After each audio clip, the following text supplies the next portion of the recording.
नमः शिवाय। ओम नमः शिवाय। ओम नमः शिवाय।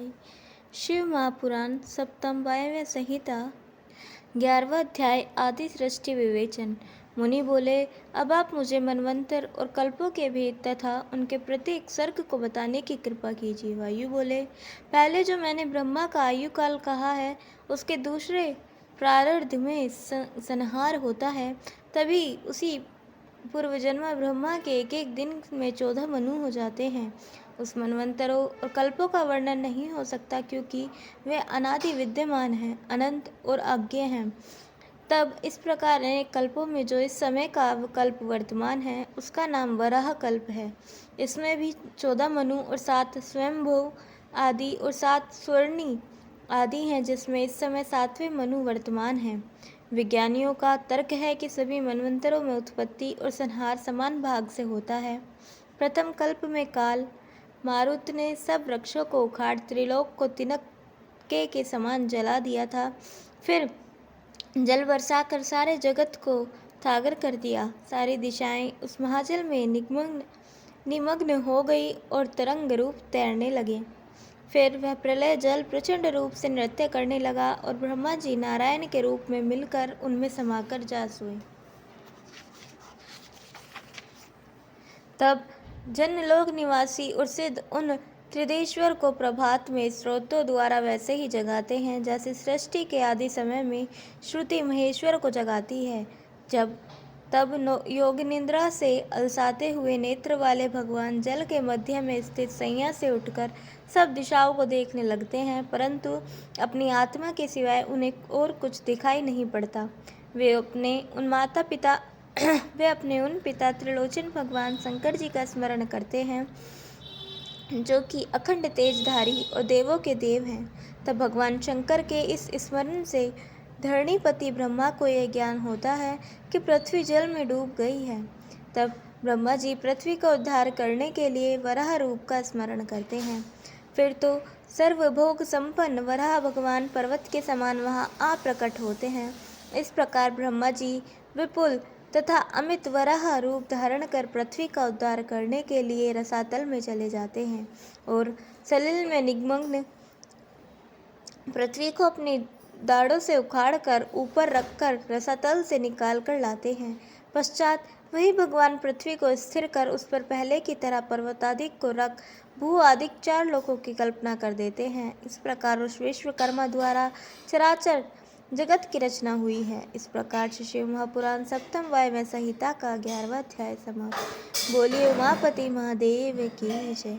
12वां अध्याय सृष्टि विवेचन। वायु बोले, इसके पश्चात बुद्धिपूर्वक सृष्टि रचना की इच्छा से जो ध्यान हुआ, तो तमो में मोह का प्रादुर्भाव हुआ। फिर महामोह, मोहता मिश्र और अंधता मिश्र तथा 5वीं अविद्या, ये उस महात्मा से प्रादुर्भूत हुए। और जब फिर ध्यान किया तो यह जगत बीज कुंभ के समान चारों ओर से आवृत पाया गया। उसके बाहर भीतर निसंज्ञता और अंधकार था। अतएव उस सृष्टि में जितने भी जन्मे, सबकी बुद्धि और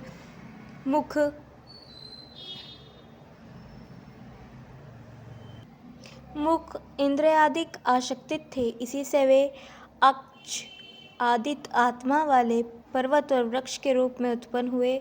तब उनसे सृष्टि साधन न होता देखकर उनका चित्त खिन्न हो गया और उन्होंने सृष्टि रचना का विचार किया। तब उनके इस विचार से ध्यान करते ही त्रियक जीव उत्पन्न हुए, जो अंतः प्रकाश वाले तो थे, किंतु बाहर से मूर्ख थे। इससे वे पशु आत्मा वाले हुए और उन्होंने असत मार्ग ग्रहण किया। तब उसे भी तम साध्य जानकर ब्रह्मा ने तीसरे देव शर्क की उत्पत्ति की, जो सृष्टि उधर स्रोत वाली और सात्विकी थी, जिसमें सभी सुखी प्रसन्न, बाहर भीतर से स्वच्छ, स्वयं प्रकाशमान, तेजस्वी और ज्ञानी थे। तब ब्रह्मा ने उसमें विचार किया तो सात्विकी संसार नामक सृष्टि हुई, जो सब प्रकारों के दुखों से व्याप्त थी। उसमें बाहर भीतर प्रकाश तो था, किंतु कुछ तमोगुण और रजोगुण अधिक था। इस प्रकार वह पंचम ईश्वर का अनुग्रह रूप सर्ग 4 प्रकार से उत्पन्न हुआ, तथा जिसमें विरोध, भक्ति, तत्व और सामर्थ्य, यह 4 तथा पंचम ईश्वर के प्रसाद की प्राप्ति के लिए मंत्रादि साधन से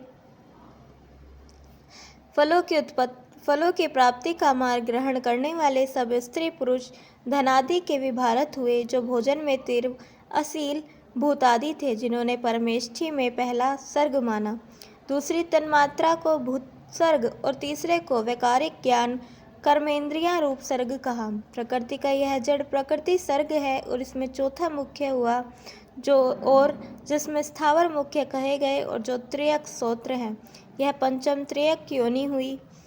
पश्चात छठा देव सर्ग हुआ, जिसका उधर्व स्रोत था। पश्चात चलने वालों का स्रोत मिला, यह 7 मनुष्यों का स्रोत हुआ। 8वां अनुग्रह सर्ग और 9वां कुमार सर्ग हुआ। प्रकृति से जो पहले 3 सर्ग मिले वे मूढ़ सर्ग कहलाए और 5 विकारी बुद्धिपूर्वक प्रवृत्ति हुई। तब उनसे सर्वप्रथम ब्रह्मा ने सनक नंदन सनत कुमार और सनातन को उत्पन्न किया। ऋषभ श्रभु और कुमार इन 5 योगियों को उत्पन्न किया, जो वीतराग और अभिमान रहित थे। जब उन्होंने सृष्टि रचना में मन न लगाया और चले गए, तब ब्रह्मा ने सृष्टि रचने की इच्छा से तप किया और जिससे कुछ फल न हुआ। इससे बहुत सा समय नष्ट हुआ देखकर उनके नेत्रों से आंसू की बूंदें टपक पड़ी, जिनसे प्रेतों की उत्पत्ति हो गई। तब उन्हें उत्पन्न हुआ देखकर ब्रह्मा जी ने अपनी बड़ी निंदा की और इस प्रकार क्रोध मोह के प्राप्त होने पर उन्हें तीव्र मूर्छा आ गई और उन्होंने अपना वह शरीर ही त्याग दिया। तब यह देखकर प्राणेश्वर भगवान नील लोहित प्रजापति के मुख से प्रकट होकर 11 रूप धारण कर लिए और स्वयं उन 11 से बोले, हे वत्स, मैंने तुम्हें सृष्टि के लिए उत्पन्न किया है, तुम सब लोगों की स्थापना कर उनका हित करो। यह सुनकर वे सब रोने और भागने लगे। इससे वे सब के सब रुद्र कहलाई। तब रुद्र प्राण और प्राण महात्मा हुआ। तब फिर परमेष्ठी ब्रह्मा ने जो शरीर त्याग दिया था, उसमें शिवजी ने दया कर प्राण का संचार किया। ब्रह्मा जी उठकर शिवजी को देखने लगे, फिर हाथ जोड़कर इस प्रकार बोले, हे महाभाग, कहिए मेरे मन को आनंद देने वाले आप कौन हैं? क्या आप एकादाश्मत आत्मक विश्व मूर्ति हैं? तब उनके यह वचन सुन सुरेश्वर ने कहा, मैं परमात्मा हूँ, अब तुम्हारा पुत्र होकर प्रकट हुआ हूँ और ये 11 रुद्र तुम्हारी रक्षा करने आए हैं। अब हमारे अनुग्रह से तुम मूर्छा त्याग कर उठो और सृष्टि रचो। शंकर जी की ऐसी बात सुन ब्रह्मा प्रसन्न हो गए। उन्होंने 8 नाम से उनकी स्तुति की। ब्रह्मा जी बोले, हे सूर्य के समान महातेजस्वी भगवान रुद्र, आपको नमस्कार है। हे भवदेव रसगुण स्वरूप अलात्मक, आपको नमस्कार है। हे पशुओं के पति अग्नि के समान तेजस्वी दैत्यों को भीम रूप सप्त मात्रा युक्त आपके लिए नमस्कार है। महादेव सोम और अमृत के लिए नमस्कार है। इस प्रकार लोक पितामह ब्रह्मा ने महादेव जी की बड़ी प्रार्थना की। इस प्रकार श्री शिव महापुराण 7वें वैवाहिक संहिता का 12वां अध्याय समाप्त। बोलिए उमापति महादेव की जय।